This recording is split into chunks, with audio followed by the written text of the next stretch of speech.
بسم الله والحمد لله ثم الصلاة والسلام على أشرف الأنبياء والمرسلين سيدنا وحبيبنا وقدوتنا وقائدنا محمد بن عبد الله عليه أفضل الصلاة والسلام. أما بعد، السلام عليكم ورحمة الله وبركاته.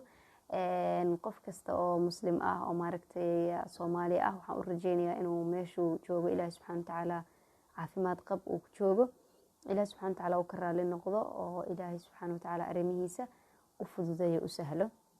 Ilaahay subxaanahu wa ta'aala wax weydiisanaynaa awlaad inuu noo barakeeyo, barbaarintooda iyo tarbiyadoodana insha Ar-Raxmaan Ilaahay nagu garab galo. intaas kadib walaalayaal, maanta waxaan rabaa inaan mowduuc muhiim ah aan wax yar ka taabto.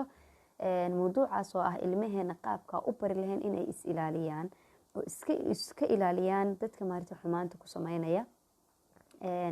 Soomaalidu waa dad wanaagsan, waa dad dhaqan wanaagsan. waagi hore waxaan ahayn dad isku degaan ah, maaragtay oo isku luuqad ah, oo isku diin ah, oo isku dhaqan ah, oo maaragtay dad ma jirin badanaa banaanka nooga imaado oo dhaqamo kale nagu keena. laakiin annagii baa baxnay, wadamo kala tagnay, dhaqamo kala la soo noqonay. adduunkii baa tadawuray, dhalooyin baa la keenay, waxbaa laga daawaday, haddana waa lasii gudbay, internet waxa la dhahaa la keenay. haddana hadda ilmihii xaqiiqatan annaga wuu naga horeeyaa oo maaragtay mobilkaas buu gelayaa, wax allaali iyo wuxuu rabo ka arkayaa. filimaanta kartoomiska oo carruurteenu daawato Soomaalidu lama daawadaan oo ma ag fariistaan, laakiin waxyaabo badan oo waxaa ku jira ah maaragtay ilmaha akhlaaq ahaan iyo dhaqan ahaan u bedelaya. intaas kadib aniga markasta waxaan dhahaa, markii loo fiiriyo aabayaasha iyo hooyooyinka, hooyada markasta tarbiyadda maaragtay ilmihii oo guriga fadhida, waliba hooyada aan shaqeyn oo guriga fadhida, maasha Allah. hooyin badan waxaa jira hadda aabayaashii oo kale oo qutulyoomkii raadinayo ilmihii wax badan ba is arkin.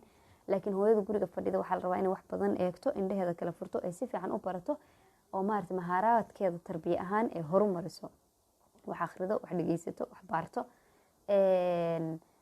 markaas bay waxay awoodaa inay ilmaheeda maaragtay wax ku siyaadiso oo maaragtay tababarto. laakiin haddii hooyadii tahay hooye maaragtay adduunka aan la socon oo adduunka wuu socdaa, wala duuraya, marba waxbaa nagu soo kordhaya, haddayna adduunka la socon wax badan baa runtii dhaafaya. marka mowduuca rabna maanta inaan ka hadalno waxaa waaye ilmaheena sidee isku ilaalin karaa, oo dadka maaragtay ama taxarushul jinsiga ku sameynaya ama waxyaabaha akhlaaq xumada ku sameynaya ilmaheena see isaga ilaalin karaa. ilmaha 3 sano markuu jiro wuxuu sameeyaa, wuxuu ogaanayaa waxaas adaa leh, waxaan anaa leh, waxaas malihi baa la kala bari karaa. ilmaha gacantaan adaa leh, lugtaan adaa leh, jirkaaga halkaan lama taaban karo, cidna ma taaban karto. ilmaha markuu yar yahay dabcan aabe iyo hooyo maaragtay ama kuu qubeynaya ama habaryar ama ayeeyo, dadka maaragtay waayeelka guriga jooga ma ahana qof kale kuma taaban karaan. surwaalka ha iska siibin. iskuulka markaad joogtid maaragtay yaan lagu soo dhawaan. ciyaalka markaad la ciyaarisid qofka maaragtay surwaalka kaa siiba ama wax akhlaaq xumo kugu sameeya iskaga carar. badanaa waxaa la dhahaa ilmaha taxarushul jinsiga ama waxyaabaha xumaanta ilmaha lagu sameeyo marka laga reebo gabar la xoogay oo banaanka lagu kufsado oo dhibaato loo geystay, waxay ka bilaabantaa guriga. yacni Soomaalida maasha Allah tabaaraka Allah, haddana waxaan dad isku raran ah oo dadka caawiya, maaragtay wiil qaraaba baa kula jooga ama gabar qaraaba baa kula joogta, wiilashaada dhib u geysanaya, ama wiil qaraaba kula jooga laga yaabo inuu ciyaalkaaga dhib u geysto.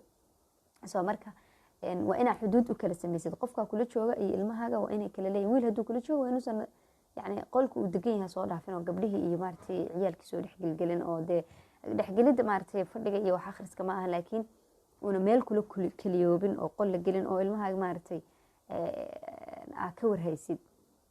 intaas kadib waagi hore waxaan ilaalin jirnay gabdhaha keliya. waxaan dhihi jirnay oo gabadha hala ilaaliya, halkay martay, yey la taagneed, luuqee martay, yaa la hadlayay. laakiin hadda waxaa soo baxay in wiilashu u baahan yihiin sida gabdhaha loo ilaalinaya ka badan in loo ilaaliyo. yuu la ciyaaraya reerka dariska maaragtay ciyaalku la ciyaara, akhlaaqdooda see yihiin. iskuulka ilmihii inaa intibaah siisid oo dhahday suuliga haddaa gelaysid iskuulka soo xiro. maaragtay walaalka hadduu dhigto kaxayso, waxaa dhahdaa maaragtay albaabka intaa suuliga ku jiro ii taagnow, macalinka galaaska ha kula harin. waxaa jirta kelmad maqaan Soomaalida meel ka keenay dhahaan wadaad waa nin. gabar baa waxaa la dhahay macalin baa quraan u dhigay, marka macalinkii baa la haasaaway oo malaha la sheekaystay. markaasi ku tiri aabe, marka mafhuum iyada waxay haystaa macalin inuu yahay sida maaragtay waalidkeed oo kale, uuna la hadli karin oo macalin maaragtay. marka waxaa ku tiri aabe, macalinkii baa maanta ila hadlay oo maaragtay ila sheekaystay. markaasuu ku yiri maandhay wadaad waa nin. marka waa nin oo maynas wixii nin doonaya. marka waxaa jira dad badan oo maaragtay hadda quraanka bartay, laakiin caqiido iimaan ahaan ayna lahayn ee ku raadinaya qotulyoomkooda. wayna badan yihiin qisooyinka, laakiin Soomaalidu wax badan bay iska indha tirtaa. Marka waxaa loo baahan yahay macallimiintaas oo kaleeto in maaragtay ilmihii intibaha laga siiyo. haddii gurigaaga macalinku ugu yimaado ilmahaaga wuxuu dhigaa waa inaad gambar qaadatid, soo ag fadhiisatid ama irida fadhiisatid, albaabka u ballaqdid. axyaana waxaa dhacda gabdhaha in macalinka albaabka loogu soo xiro la carruurta kale yeena isxaajin. marka taasoo kaleeto dhibaata halkaa ka dhalanaysa. waxaa la rabaa marka inaan noqono dad maaragtay indhahooda furan yihiin, caqligooda furan yahay oo meel dheer wax ka fiiriya. ilmahena waxaa la rabaa inaan la saaxiibno, inaan dhehno jirkaaga adaa iskale, qofna kaama taaban karo. dabcan waalidkaa intaa yar tahay markuu hadhow weynaado ilmaha 5 sano 6 sano gaara isagaa qubaysanaya oo maaragtay dee waa ilmo weyn oo markaa qofna ma taaban karo. laakiin markuu yar yahay ilmaha, aabe iyo hooyo cida maaragtay ku nadiifinaysa iyo maaragtay dhakhtar haddii ifan xanuun yimaado, dhakhtarkaasna waa aabe iyo hooyo inay kula joogaan. ilmaha mafhuumka markuu haysto way adag tahay in si maaragtay fudud ilmaha wax loogu sameeyo. taani shay waxaa sameynaynaa ilmaha haddii wax kugu dhacaan waa inaad qaylisid, iskuulka haddii wax kaaga dhacaan, wadada haddii wax kaaga dhacaan, inaa maaragtay qaylisid oo carartid oo aadan aamusin.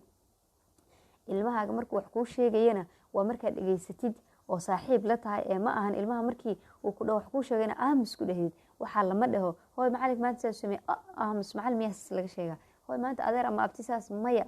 yani ilmaha markaa aamusid xaqiiqatan waxba kuuma sheegayo. dadka dhibta ilmaha u geystana hadday yihiin dadka faamilka ama dadku garanaya oo qofkii dee waa laba mid, ama ilmihii in la xoogo oo maaragtay dee qofkii xoogo aadan garanayn, ama qofkii garanaya ilmaha wax ku sameeya. qofkaa wuxuu sameynayaa ilmaha wuu tahdiid buu ku sameynaya, wuxuu dhahayaa haddaa isheegtid waa ku dilayaa, aaba iyo hooyan dilayaa, laguma rumaysanaya haddaa saas dhehdid.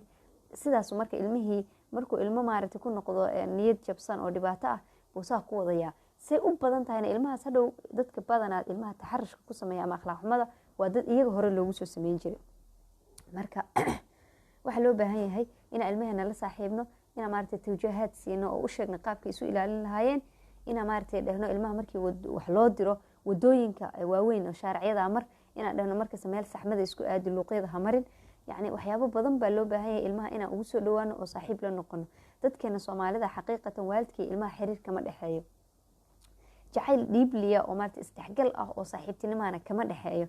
ilmihii waalidkii waalid ahaan buu ixtiraamaya, waalidkiina ilmihii naxariis iyo maaragtay iyo saldanad ah tarbiye baa ku jirta. laakiin saaxiibtinimo kale oo maaragtay isu soo dhawaansho ah oo wada sheekaysi ah oo wax isu sheegida runtii ma jirto. marka waxaa loo baahan yahay dhammaanteen waalidiinta Soomaalida inaan indhaha kala furno, inaan maaragtay annaga noqono dad markasta update isku sameeya oo maaragtay tarbiyadda wixii ka saacidaya ilmahooda aan barano, ilmaheena aan la saaxiibno, aan u soo dhawaano, aan markasta maaragtay u sheegno wixii khatarana aan uga digno. codka waa dheereeyey insha Allah intaas kusoo gabagabeynaya. mawduucan waa mawduuc dheer oo runtii u baahan maaragtay in si fiican oo faahfaahsan looga hadlo. waxaan rajeynayaa ka codsanaya qof kasta oo mawduuca tarbiyada wax ka garanaya, runtii aad ba hadda Soomaalina ugu baahannahay mawduuca tarbiyada carruurta inaan wax badan maaragtay aan wacyigelin ka sameyno, inaan maaragtay ilmaheena ilaashano, ilaahay aan la kaashano, tarbiyadiisana maaragtay aan ku dadaalo qaabka u baran lahayn. وأقول قولي هذا واستغفر الله لي ولكم والسلام عليكم ورحمة الله تعالى وبركاته.